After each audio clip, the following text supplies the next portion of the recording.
नमस्कार, हमारे सभी दर्शकों का फिर से स्वागत है। कल के जम्मू के हालात से आप सभी अच्छे से वाकिफ़ हैं। जहां एक तरफ हम जम्मू में बदलाव देख रहे हैं, वहीं दूसरी तरफ बारिश के बाद बढ़ती हुई बाढ़ भी देख रहे हैं। इस तरीके का माहौल पहले जम्मू में काफ़ी कम देखा गया था, लेकिन अब सड़कों तक में पानी घुटने बराबर पहुंच चुका है। और कई जगहों की बात करें तो 5-5 फुट पानी जो है लोगों के घर में जाता हुआ नज़र आ रहा है। इस चीज़ पर चर्चा करने के लिए इस समय हमारे साथ एक्स मेयर राजेंद्र शर्मा जी हैं।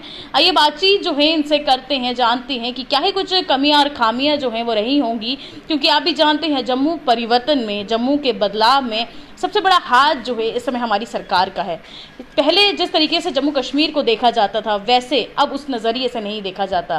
कहीं ना कहीं जम्मू में परिवर्तन तो आया है, लेकिन उसके साथ साथ कुछ ड्रॉबैक्स भी आए हैं। तो सर, सबसे पहले शुक्रिया आपका हमें समय दोबारा देने के लिए। धन्यवाद। सर, क्या ही ड्रॉबैक्स रहे होंगे, क्या ही कुछ कमियां खामियां रही होंगी, क्योंकि आपने भी देखा है कि जैसे ही बारिशें शुरू हुई हैं जम्मू पानी में डूबता हुआ नज़र आ रहा है। देखिए, ये चिंता का विषय तो है ही। उसका कारण ये है कि लोगों के घरों में जब पानी जाता है, जान माल की क्षति होती है। जी बिल्कुल। तो वो चिंता का विषय तो है। अब इसके ऊपर बात करेंगे तो इसके मल्टी डायमेंशनल एस्पेक्ट्स हैं। कुछ इलाके जम्मू में पहाड़ी हैं और कुछ लो लाइंग एरियाज़ हैं, और कहीं कहीं बॉर्डर बॉडीज़ के इर्द गिर्द भी कंस्ट्रक्शन हुई है। इसीलिए मास्टर प्लान बनाया जाता है और उसमें ये ध्यान रखा जाता है कि कौन सा इलाका रेजिडेंशियल होगा, कौन सा कमर्शियल, कौन सा इंस्टीट्यूशनल, और कहाँ ग्रीन पास्चर्स रखे जाएंगे, प्ले फील्ड बनाने होंगे। लेकिन ये सब चीज़ें जो हैं प्लान तरीके से नहीं हुई हैं। ये सिर्फ जम्मू शहर में नहीं, हर जगह ऐसा ही होता है कि जो पुराना शहर होता है वहाँ अनप्लैन्ड डेवलपमेंट होती है और उससे ये हमें समस्या आती हैं। अब समस्याओं के समाधान की बात करें, उसके तो समाधान तो निकालने ही पड़ेंगे। समस्याओं को मद्देनज़र रखते हुए अगर आप देखें, वाटर बॉडीज़ को तो हम शिफ्ट कर नहीं सकते जी।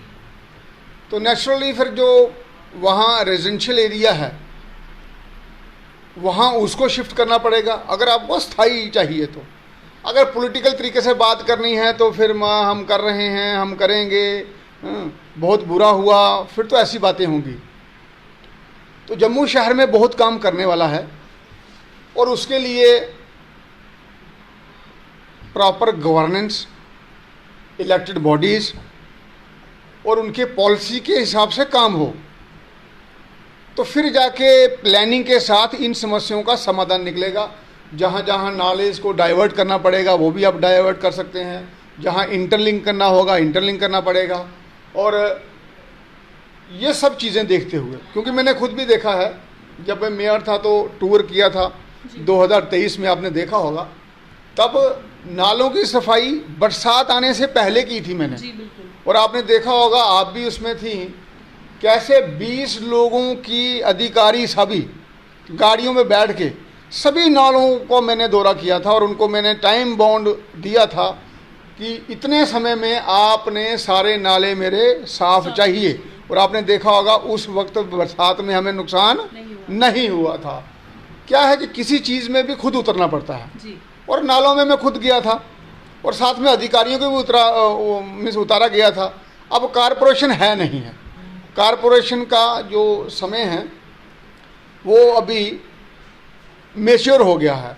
अब दोबारा इलेक्शंस होंगी तो जो भी मेयर आएंगे उनको सबसे पहले यही देखना है कि ये बरसात में लोगों के घरों में जब पानी आता है, इस समस्या से हमें कैसे निपट जाएंगे। और दूसरा क्या है कि जो स्मार्ट सिटी के काम हुए हैं, मैंने पहले बहुत बार कहा है कि जितने भी काम हुए हैं इसमें लोकल रिप्रेजेंटेटिव्स को कॉन्फिडेंस में नहीं लिया गया। तो अधिकारियों ने ही अपने प्लान बनाए हैं और जो अधिकारी हैं उनको क्या लेने देना जम्मू से जी। उनको मालूम है आज मैं डिप्टी कमिश्नर हूँ तो कल कहीं और चला जाऊँगा, उसके बाद डिव काम बन जाऊँगा, उसके बाद कहीं आगे ट्रांसफ़र होगी, फिर मैं कमिश्नर सेक्रेटरी बन जाऊंगा। उसको पता है टाइम बाउंड के साथ मुझे चेयर मिलनी है। उन्हें इस चीज़ का डर नहीं है, उनको इस अकाउंटेबिलिटी नहीं है ना, उन्हें कोई लेना देना नहीं पब्लिक से। उनको कोई लेना देना नहीं है कि पब्लिक का क्या होगा क्या नहीं होगा।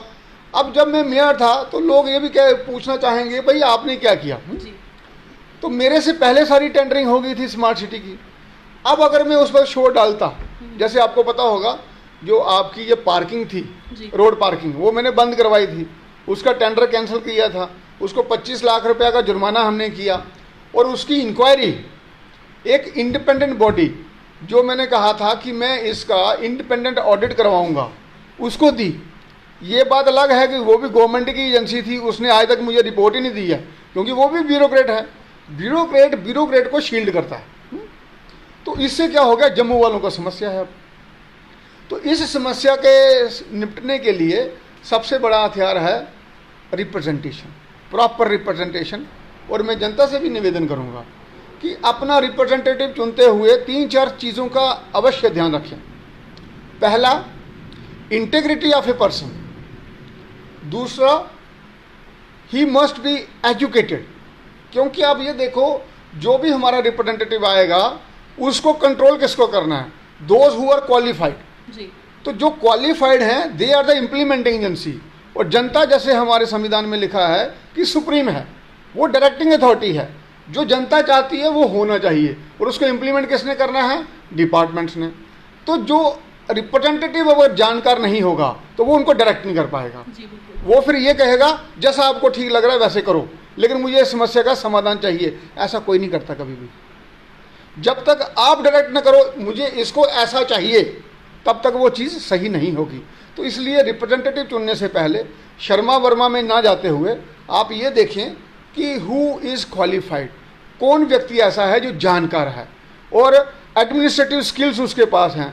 लीडर का मतलब ये नहीं है कि 2 नारे लगा लिए तो मैं लीडर बन गया। लीडर का मतलब है एडमिनिस्ट्रेटिव स्किल्स होना ज़रूरी है। उसको मालूम होना चाहिए कि मेरी क्या प्रोटोकॉल है, मेरा क्या दायित्व है, मुझे किससे समस्या का समाधान कराना है, और अगर नहीं करेगा कोई तो मुझे क्या करना है।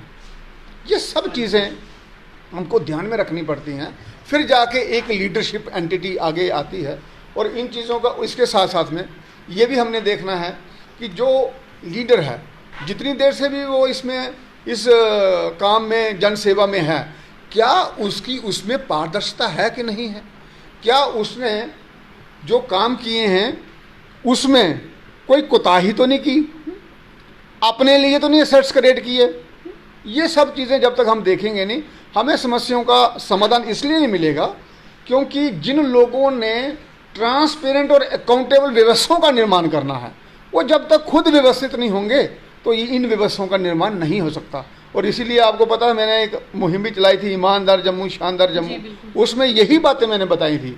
और ये जितनी भी हमारी समस्याएं ये इसलिए आती हैं बार बार क्योंकि जब लीडर चुनने की बारी आती है तो हम शर्मा वर्मा में घुस जाते हैं, हम ए पार्टी, बी पार्टी, सी पार्टी में घुस जाते हैं। तो जो मूल मुद्दे हैं वो साइड पर रह जाते हैं और जो मुद्दे नहीं हैं वो आगे आ जाते हैं। तो बाद में नुकसान किसको होता है, हमें होता है। सर यही चीज़ मैं आपसे पूछना चाहती हूँ, काफ़ी कल एरियाज़ ऐसे थे जहाँ पे लोगों ने ये भी कहा था कि नाले की डाइवर्शन जो है वो सही तरीके से नहीं की गई है, जिसके चलते लोगों की दीवारें टूट चुकी हैं, लोगों के घरों के अंदर पानी आ चुका है, इवन कि लोगों के घर में इस समय राशन तक खाने के लिए नहीं है, क्योंकि सबका सब आप जानते हैं जब पानी अंदर आता है बर्बादी तो होती है। और लोअर मुट्ठी की अगर हम इस समय बात करें, लोअर मुट्ठी में उनका ये कहना है कि काफ़ी बार ऐसा हुआ है कि हमारा ड्रेनेज सिस्टम इसी तरह से पिछले 5 से 6 सालों से तबाह होता हुआ नजर आया, लेकिन यहाँ पर कोई भी हमें पूछने वाला नहीं है। हम दरवाजे खटका के जो है थक चुके हैं। और कहीं ना कहीं अगर हम रोड्स की बात करें, जो मेन रोड्स हैं जैसे बख्शीनगर एरिया हो गया या फिर कोई भी ऐसा रोड हो गया जो मेन रोड है जहाँ से लोगों का आना जाना चला रहता है, वहाँ पे रोड्स की हालत इस समय खस्ता नज़र आती है। और उनका भी यही कहना है कि हमारी कोई आवाज़ नहीं सुन रहा, हम कंप्लेंट्स दे दे के, एप्लीकेशन दे दे के इस समय थक चुके हैं। जिस चीज़ का हमें वादा किया गया था, जिस स्मार्ट सिटी का हमें वादा किया गया था, वह हमें कहीं ना कहीं दिख तो रही है, लेकिन उसके साथ हमें बर्बादी होती हुई नज़र आ रही है। देखिए, मैं ऐसा नहीं कहूँगा कि बर्बादी हो रही है। ये दिया था तो माल का, वहाँ पानी लोगों के घरों में 4-4 फीट आता था, आज वहाँ नहीं आया है।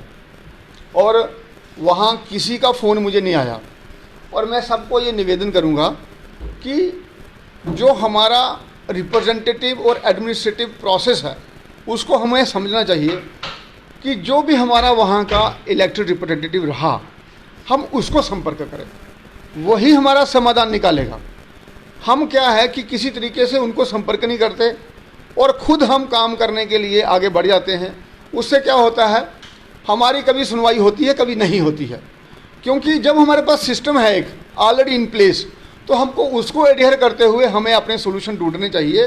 क्योंकि उन लोगों को ज़्यादा इस चीज़ का एक्सपीरियंस है कि इसका कैसे समस्या का समाधान निकालना है, और जो अधिकारी हैं वो भी उनसे ही अकाउंटेबल हो गए, क्योंकि उनसे वो मिलते रहते हैं। जो एक आम आदमी जाएगा वो बेचारा कितनी बार जाएगा, 1 बार जाएगा, 2 बार जाएगा, 3 बार जाएगा।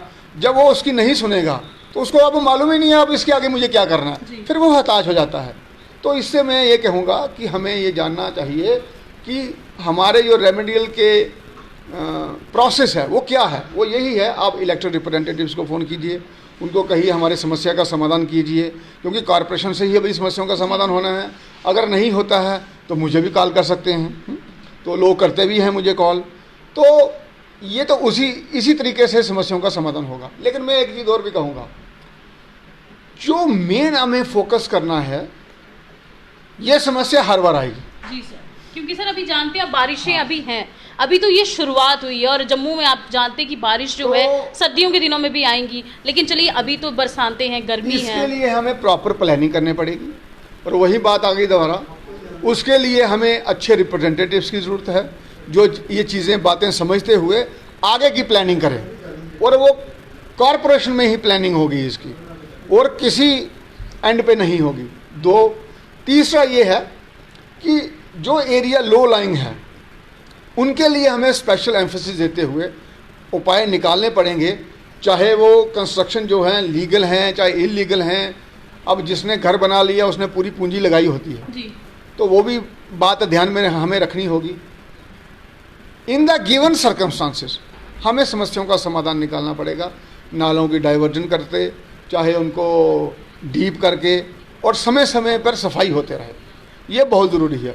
जो मुझे लगता है कि इस बार कमी आई है इसके कारण पानी घुसा है। अदरवाइज़ पिछली बार जब हमने समय पे ये सफाई इसकी हो गई थी, आप सबने टूर किया था, तो लोगों में घरों में पानी नहीं आया था। अभी तो बारिश हुई कुछ नहीं है, अभी शुरुआत हुई है सर, ये तो अभी इन चीज़ों को लेके हमें चलना पड़ेगा। और मैं ये कह रहा हूँ, ये सबसे निवेदन कर रहा हूँ, जब भी इलेक्टेड रिप्रेजेंटेटिव चुने, अच्छा चुने, क्योंकि व्यवस्थाएं जो हम निर्माण करते हैं वो उन्हीं के द्वारा होंगी, और यही व्यवस्थाएं हमारे जीवन को नियंत्रित करती हैं। वो क्या कहेंगे सर अब जाते जाते, क्योंकि आप भी जानते हैं जनता इस समय परेशान है, कहीं ना कहीं पानी घुस रहा है, वो परेशान हो रहे हैं। पानी घुस रहा है उसका समाधान यही है कि उसका पानी बाहर निकाला जाए, और आगे ये प्लानिंग की जाए कि ऐसी समस्याएं ना आए। मैंने उसी पे एम्फेसिस दिया है, मैंने बड़े इशू को टच किया है सिस्टम को ठीक करने के लिए, ताकि नीचे की समस्या दूर हो जाए। अब मैं आपको एक एग्जांपल देता हूँ। देखो, हमारे पास यहाँ प्रावधान है J&K civil service classification control and appeal act 1956। अब ये देखो, क्या कभी किसी अधिकारी के खिलाफ आज तक सेक्शन 50 में प्रावधान है कि अगर कोई गलत काम करता है, चाहे वो प्लानिंग हो चाहे वो एग्जीक्यूशन हो, जैसे आपने कहा नालों की डाइवर्जन सही नहीं हुई या रोड सही नहीं बनी, उसमें प्रावधान है termination from service with the provision not to have a future employment. वो किसी के खिलाफ एक्शन हुआ? नहीं। अगर नहीं हुआ तो डेटरेंस ही नहीं है। जब डेटरेंस नहीं है तो अकाउंटेबिलिटी नहीं आएगी, जब अकाउंटेबिलिटी नहीं आएगी तो एफिशिएंसी कहाँ से आएगी? पूरे सिस्टम को चेंज करने की जरूरत सिस्टम को चेंज करने की ज़रूरत है। यही तो मेरा अभियान है कि उसके लिए आपको सबसे पहले इंटीग्रल, नॉलेजेबल और जात पात से ऊपर उठकर रिप्रेजेंटेटिव लाने पड़ेंगे। वो फिर इस सिस्टम को सुधारेंगे। क्यों?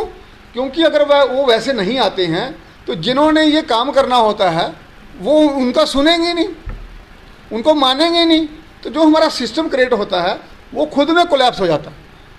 तो इसलिए प्रावधान सब हैं, कानून सब हैं, उसको इम्प्लीमेंट करने की ज़रूरत है। तो इसके लिए तो you need a dedicated force and planned execution of plans. बहुत बहुत शुक्रिया सर बातचीत करने के लिए। तो आपको बता दें कि काफ़ी ऐसे लोग हैं जो कल हमारे साथ भी जुड़े, जिन्होंने हमें भी कॉल्स किया। तो उनको बता दें कि अगर आपके आसपास ऐसी कोई भी मुसीबत आ रही है, जो आपके पहले के इलेक्टेड कॉर्पोरेटर्स हैं या कोई भी हैं, उन्हें आप कांटेक्ट कीजिए, क्योंकि उनके पहले से कॉन्टैक्ट्स होंगे, वो आपका काम जो है वो करवा सकते हैं। अपने बेसिस पे अगर आप करने जाएंगे तो कहीं ना कहीं आप परेशानी जो है वो झेल सकते हैं। तो आने वाले समय में हो सकता है इस चीज़ का समाधान निकल जाए, क्योंकि अभी बारिशों का जो है सीज़न शुरू हुआ है। अभी तो बारिशें बहुत ज़्यादा आने वाली हैं, और आप भी जानते हैं जम्मू की बारिशें जो हैं वो काफ़ी ज़्यादा होती हुई नज़र आती हैं। अभी तो गर्मियों के दिन हैं तो कहीं ना कहीं लोग झेलते हुए नज़र आ रहे हैं, लेकिन सर्दियों में इस सब चीज़ों को झेलना मुश्किल हो जाएगा। तो आपको जो है कुछ क्वेश्चंस के आंसर जो हैं सर ने दे ही दिए होंगे, लेकिन इस इन्फॉर्मेशन को आपसे भी दरख्वास्त है ज़्यादा से ज़्यादा शेयर कीजिएगा। और हाँ, आने वाले समय में अपने कोई भी रिप्रेजेंटेटिव को अच्छे से सोच समझ के चुनिएगा। नमस्कार।